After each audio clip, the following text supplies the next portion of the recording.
I broke up with my boyfriend on his birthday for horrible actions he did when he was a teenager.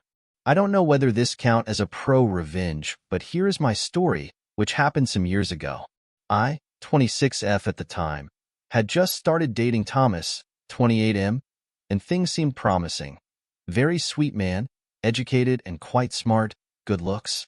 After 7 weeks of dating, he invited me and two of his childhood friends, let's call them Alex and Bart, for a long 29th birthday celebration weekend at his father's country house in a small French town.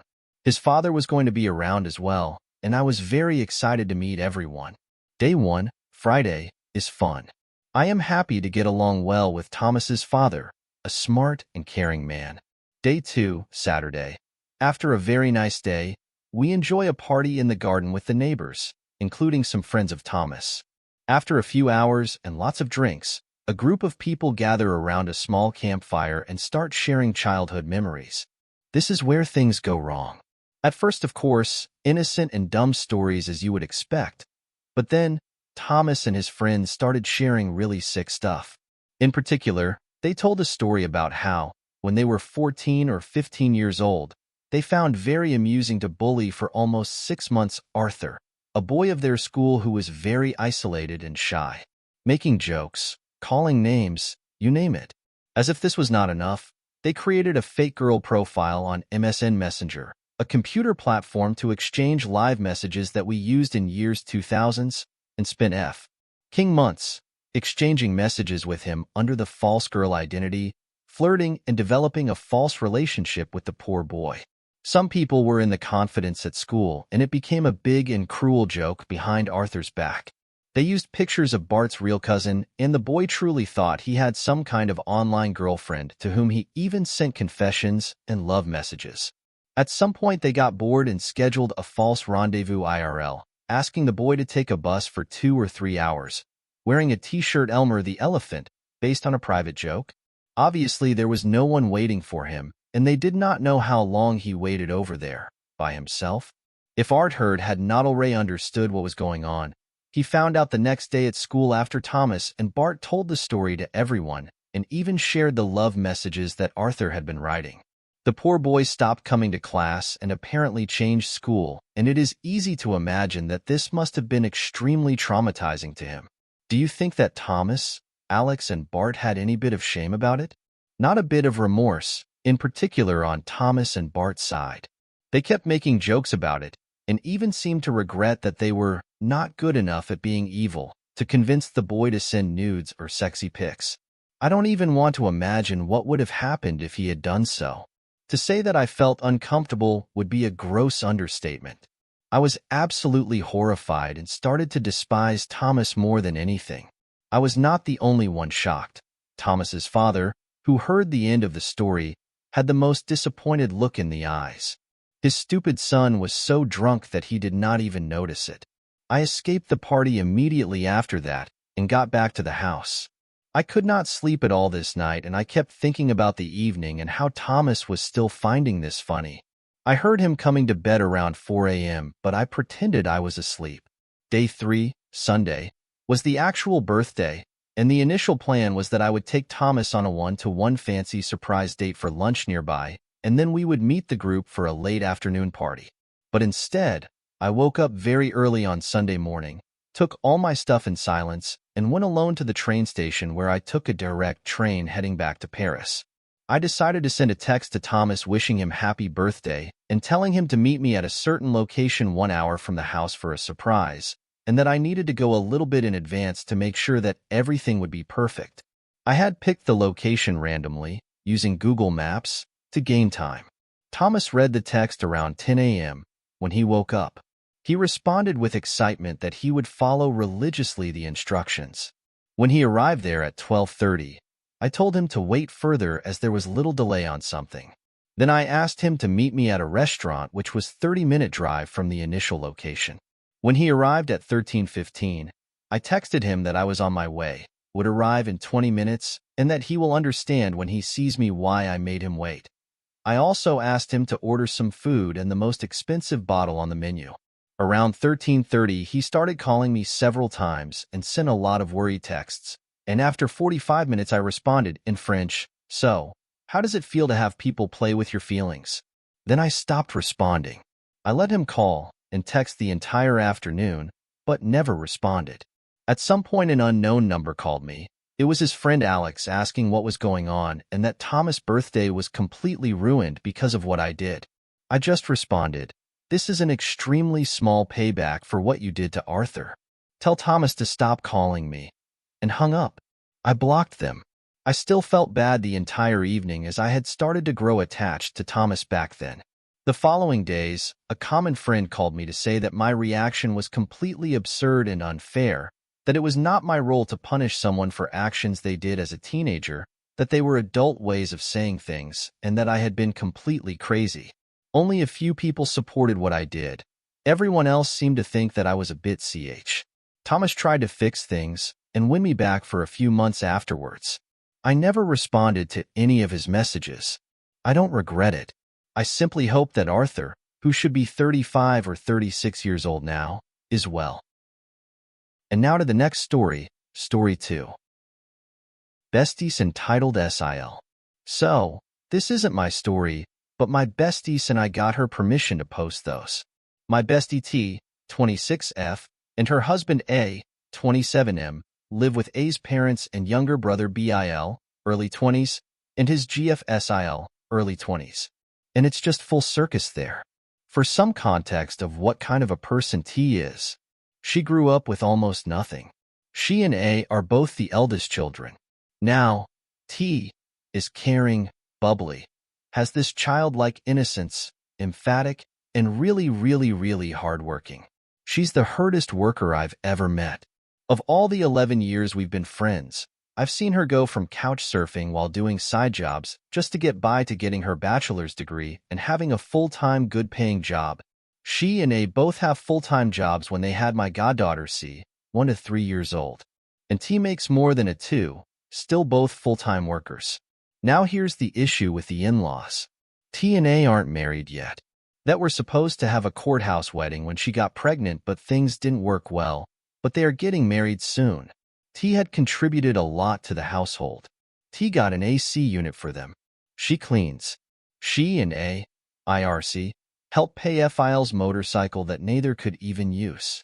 She helps pay for the electricity, water, and Wi-Fi. She rarely eats there too. She and A usually eat at T's parents' house. SIL is a piece of work. Same with BIL. Neither work, and they don't even contribute anything to the household. It got to the point where T noticed how their toiletries were running out quickly. And that's when they realized that SIL and BIL use their stuff. They resulted to putting their groceries in their bedroom because, T and A pay for their groceries. SIL also has a daughter with BIL a year or 2 younger than C. And boy, this lady. She would post photos of her daughter online begging for money. She doesn't work, and yet she has time to leave her own kid alone in their bedroom without telling anyone. She has no money for the child's needs and lets her parents and in-laws buy the baby needs, but has the money to get a tattoo. I've nothing against tattoos. I also want to get one. But come on, you're a parent.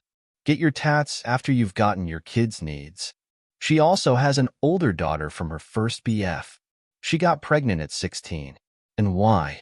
Because she wanted to baby trap her BF because we've been together for a few years now, and said baby daddy left her. Now what pissed off T this time? Well, as it turns out, MIL, just like any other grandparent, is giving her grandkids some cookies. She gave C a cookie that apparently belongs to SIL's daughter. And SIL was complaining and asked why isn't T buying cookies for C. Now, T was not the one who took the cookie and gave it to C. It was MIL. And another thing, C does not like cookies. She does like soup though. I've seen her finish 2 small bowls of soup before. T had bought her cookies before, but C never ate them. A was the one ended up eating the cookies. It really ticked T off. I mean, I definitely understand. T wasn't the one who gave the treat to C. And how selfish do you have to be to complain about a piece of cookie that was given to a toddler? SIL had also made some snark remarks about T, looking down on her when T and A work hard for C. They give her everything that they never get to have as children, within reason. They don't leave C alone without actual supervision. They follow what the pediatrician tells them to do. C is a healthy toddler. She's happy and boy, the way she smiles when seeing her mommy and daddy is just precious.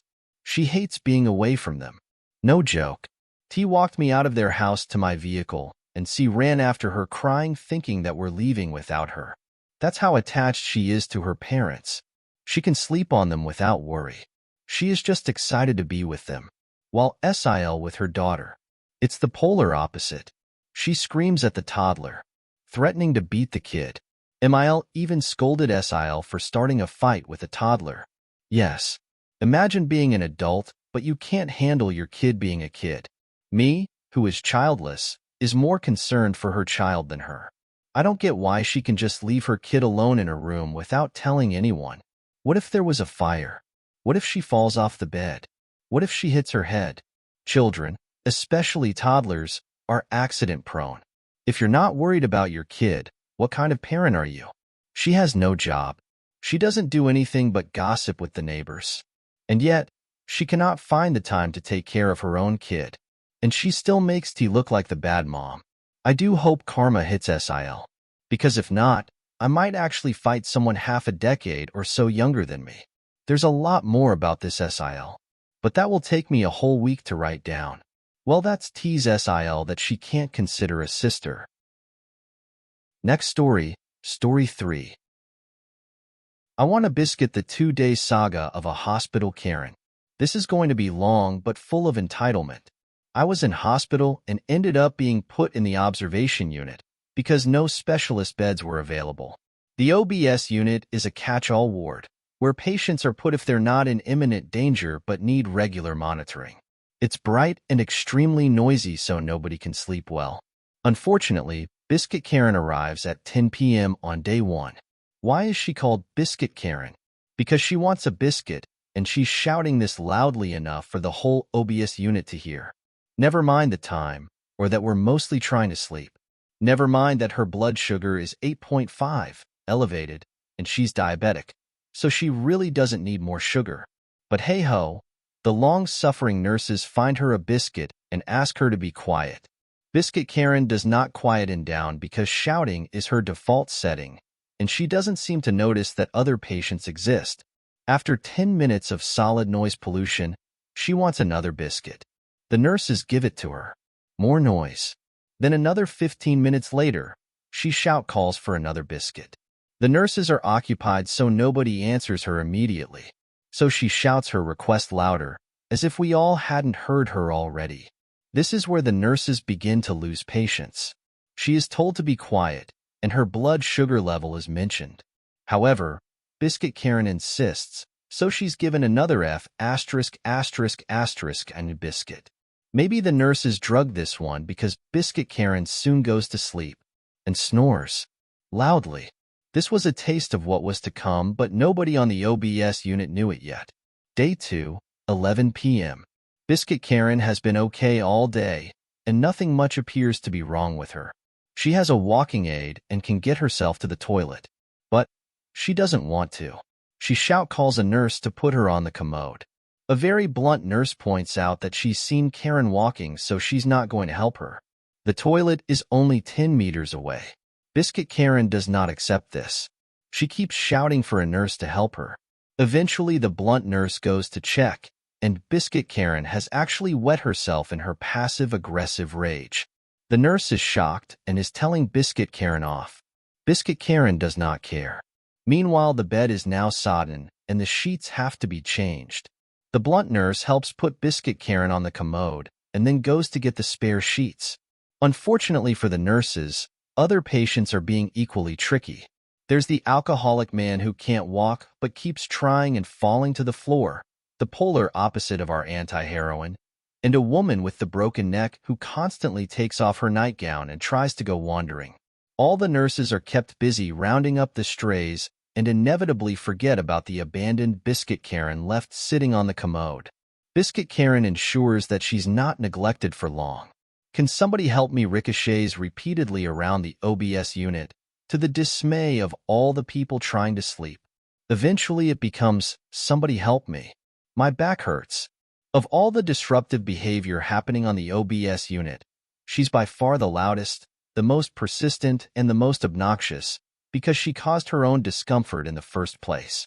I'm peeved and so is everyone else. Blunt nurse gets back to her, and an argument starts. She's cross as she's needlessly making the bed. Biscuit Karen is angry that she's been left in an uncomfortable sitting position. In fact, she's getting more aggressive by the second, and eventually she slaps the nurse. Blunt nurse doesn't put up with this nonsense. She abandons making the bed, leaves Biscuit Karen on timeout, still on the commode, and ignores all shouted demands to come back. She tells the other irate patients that she's not risking further aggression, and we all agree with her in solidarity. Blunt nurse was true to her word, so eventually deeply compassionate nurse tried her luck making the bed. Unfortunately for DC nurse, Biscuit Karen is a raging racist, true to stereotype, and she not only calls her the N-word, but also tells her to go back to where she came from. DC nurse nopes out that point, whilst Blunt nurse calls security. Biscuit Karen has begun yelling, every few seconds, I want my phone. Where is my phone? Still from the commode. Presumably so she can enact her threats. I'm going to report you. I'm going to get you fired. The nurses aren't stupid though, so nobody gives Biscuit Karen her phone. It doesn't occur to Biscuit Karen to get off the commode and find her own phone. Meanwhile, the other patients have hit their *T saturation point and have started yelling at Biscuit Karen to shut up. It's past 12 a.m. and nobody can go to sleep yet. At this point, the cries from Biscuit Karen change to, somebody help me, every 3 seconds over and over again. The nurses are unmoved. There is a torrent of reactive verbal abuse from the other patients, but Biscuit Karen doesn't seem to hear them. In fact, she has completely devolved into a pathetic toddler tantrum. Except toddlers have more self-respect, and she stays immersed in her self-pity for a long time. Meanwhile, 1 a.m. rolls around. Security officers take their time to arrive, but when they do, they are met with what appears to be a distressed old lady who claims that the nurses are hurting her and that DC nurse actually hit her, an audacious lie. However, Biscuit Karen is too dysregulated to keep the facade up for long and morphs back into a spiteful and aggressive harpy when Blunt nurse goes back to fix the bed. The security officers see exactly why they were called and try to keep the peace whilst the bed is finally finished. There's not much two thick-set men can do with a small old woman perched on a commode, but they tried. Eventually, Biscuit Karen starts demanding her medication, and somebody comes up with the bright idea of calling an accident and emergency doctor, who can quell the entitled savagery of the enraged Karen.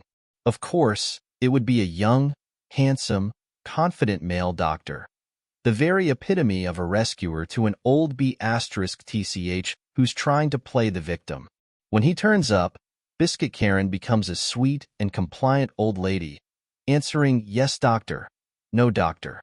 She does try to repeat her lie about being assaulted, but several patient statements, 2 jaded nurses, and 2 exiting security personnel proved otherwise. The doctor gave Biscuit Karen her meds, she was helped to bed, and she fell asleep. Meanwhile, the rest of the patients on the OBS unit were too high on adrenaline to feel drowsy, so we were condemned to further wakefulness. I was glad to leave the next day.